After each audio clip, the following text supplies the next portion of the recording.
Hello and welcome to another video from fasimplymk. My name is Mladen and today we're gonna be reacting to a video from Daily Dose of Wisdom, the channel that talks about Jesus, about God and all the good stuff. The title of the video is Frank Tureks Destroys Atheism in 12 Minutes. Now I'm very interested to see what Frank Tureks has to say in this video, but I don't really like this idea of us destroying atheism or destroying anybody. We should have unity, we should have each other, love each other.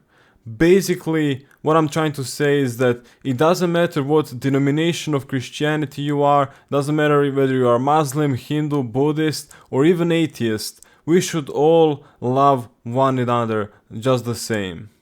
Now, without further ado, let's get right into the video.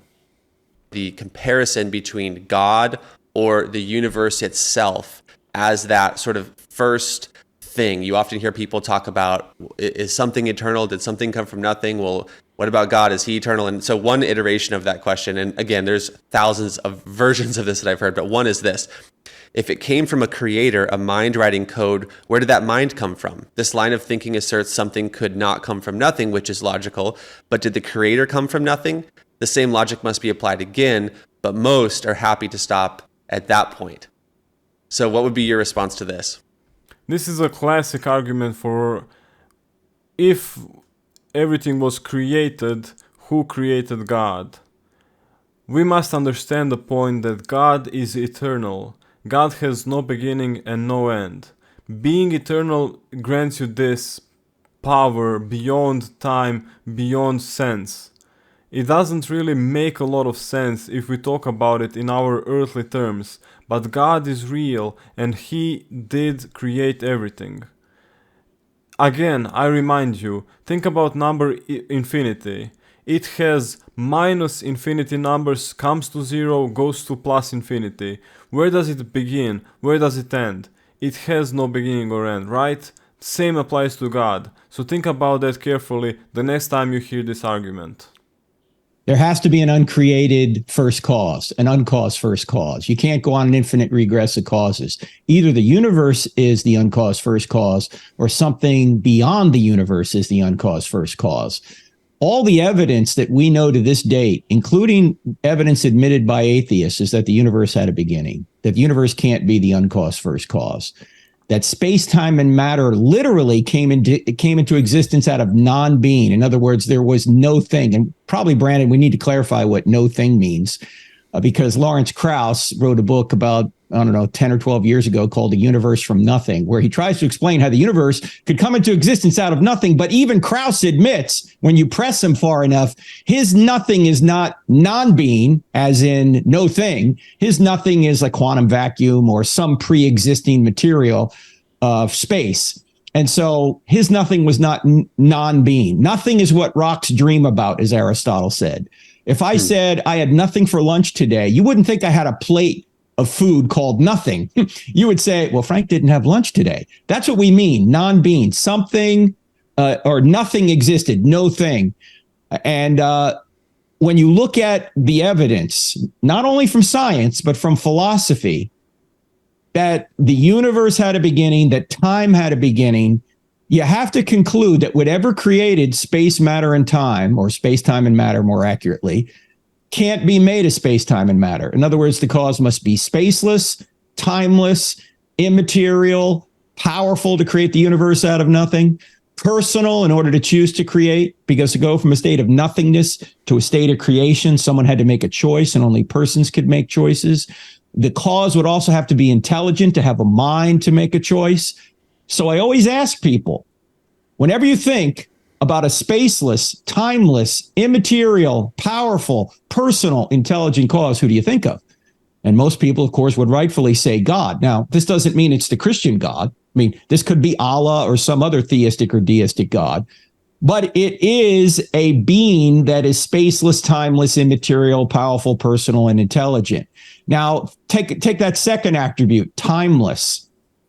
If this being is outside of time, that means it didn't have a beginning. If it didn't have a beginning, it didn't have a cause. So the being that created the universe, as far as we know, appears to be the uncaused first cause, the uncreated spaceless, timeless, immaterial, powerful, personal, intelligent creator. So the evidence just points to that being existed. That being didn't have a beginning, which means that being didn't have a cause. That being is the uncaused first cause. And biblically, that being would be the great I am, the being that had no beginning, the being that had no end, the being that just bees. And by the way, Jesus himself claimed to be that being, because when he's pressed by the Pharisees, he says, before Abraham was born, I am. And what's the I am quotation from? It's a quotation from Exodus 3:14, the burning bush. Do you remember when God appeared to Charlton Heston? And Moses says to God, who should I tell the Israelites you are? And God says to Moses, tell them I am sent you. You might have noticed that during the video I turned my head around, because on my whiteboard in the background I have something written down on it. Basically what I have written down is, darkness is the absence of light, cold is the absence of heat, sickness is the absence of health, bad or actually evil is the absence of good, and nothing is the absence of what? Tell me, guys or girls, what do you think? What is nothing absence of? If we take all of these definitions, darkness is absence of light. If we take the definition of what that is nothing. Darkness doesn't exist. It is just the state of nothing. Same applies to nothing. What is nothing the absence of? Nothing is the absence of creation. Nothing is the absence of something. The being that had no beginning, the being that will have no end, the being that is the ground of all being. So yes, the person has the right intuition that you can't go on an infinite regress of causes, but the person stating that doesn't realize there has to be an uncaused first cause.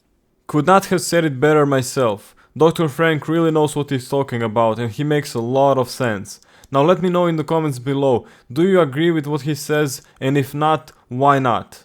It's either the universe or something outside the universe, and all the evidence shows it's something outside the universe. So I think a lot of people, though, do still believe that the universe, or maybe a previous universe or a multiverse or something else, has a eternal nature to it. And I think that what you're saying is that, at least as it relates to this observable universe that we can look at with scientific instruments, you're saying that the science is pointing to that this universe is not eternal. Is that right? This universe is not eternal, and according to Alexander Vilenkin, who's an agnostic astronomer, if you're just sitting on a large sum of money in the bank, that money is depreciating at whatever the interest rate is that year. I mean, that's just a fact. You're losing purchasing power. That's why more people are looking at real assets like physical gold and silver to protect their savings, to offset against inflation, to be diversified in their portfolio. And this company that I'm going to tell you about today makes that really easy. They're called Noble Gold Investments. You can buy gold or silver, coin, convert. They don't ask associated with. Interested, call 646-50 or click theorem in the description below. Now back to the video. The Vilenkin-Gord-Booth theorem from 2006. In fact, I have the book on my shelf. It's Many Worlds in One, written by Alexander Vilenkin, who's a believer in the multiverse, by the way. This guy's an agnostic, but he's saying, look, even if there are other universes out there, there has to be an absolute beginning. Now, he doesn't think it's God, but my question is, what else could it be? So you don't get rid of the need for a creator by multiplying creations.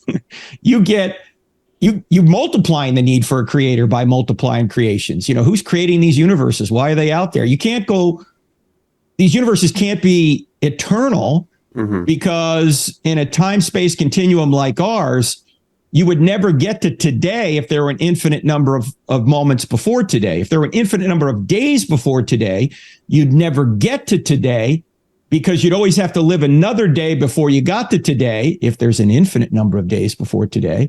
But since today is here, there can only be a finite number of days before today. And if that's the case, then someone created time, and that timeless being didn't have a beginning itself, which means that being's eternal. Once more, Frank Tureks makes a lot of sense. You cannot have infinite regress. or you cannot have infinite, the opposite of regress. Basically, Dr. Frank really knows his stuff. I mean, he's making a lot of sense here. We cannot have infinite number of regress. We cannot have infinite number of days of yesterday, of the day before.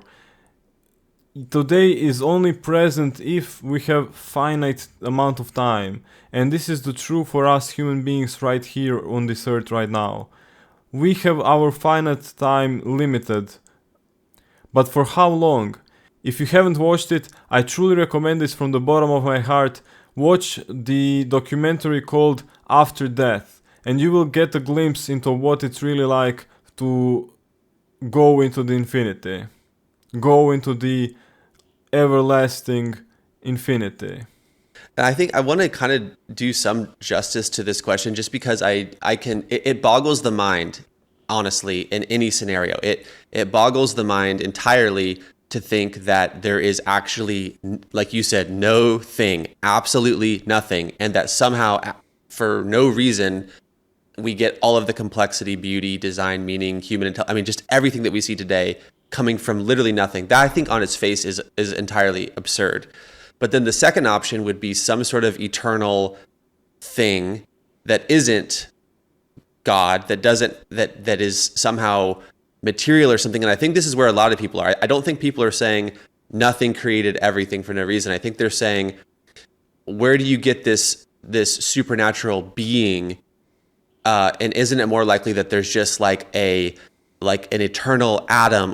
But to me, I look at that and I'm like, isn't that just like an eternal, like a rock? That just seems more absurd to me than like you said, someone who has the will to choose to create, or the creative apparatus to. But maybe unpack that a little bit, because I think that I want to be fair to say all three do kind of boggle the mind. An eternal God is a wild thing to think about. Existence itself, if you spend too long thinking about it, is boggling to the mind. So, but maybe zoom in on those two alternatives, and what would be your case for why God, in the sense that Christians mean it, is a better explanation for existence and the reality that we know than the alternatives to him? Well, let's say the alternative is an eternal universe, as you pointed out. Well, we know the universe is not eternal from science, number one, and we don't have time to get into all the details, but even Stephen Hawking, who was an atheist, said almost everyone now believes that the universe and time itself had a beginning at the Big Bang, okay? So time itself had a beginning. If time had a beginning, what could have created time? Only something timeless, something outside of time. And if you're outside of time, did you have a beginning? No, that you're eternal. That's the point, okay? Secondly, prior to all this science being discovered, which really began with Einstein in, say, about the early 1900s, when he did his general relativity and special relativity equations and realized the universe had a beginning. Prior to that, atheists had no problem believing in an eternal universe. They said, oh yeah, the universe is eternal. As soon as they realized the universe wasn't eternal, and theists began saying, well, the eternal being is God, they suddenly had said, well, you can't have an eternal God. Wait a minute. Whoa, wait. You had no problem believing in an eternal universe, but now you're saying there's a problem believing in an eternal God? Why? Even Richard Dawkins and Lawrence Krauss, 10, 12 years ago, they did this tour, and they themselves admitted that one could make a pretty good case for a deistic God. In other words, a creator who just creates and then leaves his universe. But they said, well, I wouldn't personally accept that case, but you could make a case for it. Now, my question is, what's closer, deism and theism, or deism and atheism? Deism and theism are a lot closer than deism is to atheism. Deism meaning a God who just creates the world and then leaves it. Why are you open to a God who can create the universe, but not open to a God who creates the universe and intervenes in the universe? I think I know the answer, and it might be in Lawrence Krauss's admission that he celebrates there's no God. Why would you celebrate there's no God? It seems to me there's a moral component here. He doesn't want a God who brings morality with him. He's fine with a God who, just creates and then leaves us alone, but he doesn't want a God who's going to stick his nose into his business. That would be inconvenient. And so it seems to me you're left with two possibilities. Either matter gave rise to mind or mind gave rise to matter. That's it. At the end of the day, those are the two worldviews. And all the evidence shows that mind gave rise to matter, that A, matter's not eternal. B, let me mention another argument. Matter's composed. And whatever's composed must have a composer. But you can't go on an infinite regress of composers. Eventually, you got to get back to an uncomposed composer. And that uncomposed composer isn't made of matter. You can't go on an infinite regress of composers. You can't go on an infinite regress of days. You can't go on an infinite regress of causes. You're ultimately going to get back to an uncaused first cause. And even if there are multiple universes, that doesn't solve your problem. You still are going to get back to a beginner somewhere. Very well put. I have no comments to add here. If you have anything to add, please do let me know in the comments below, and I would be very happy to debate and see if we can find some common ground or not. With that being said, this video is finished. Thank you for watching, and I will see you in the next one. Ciao!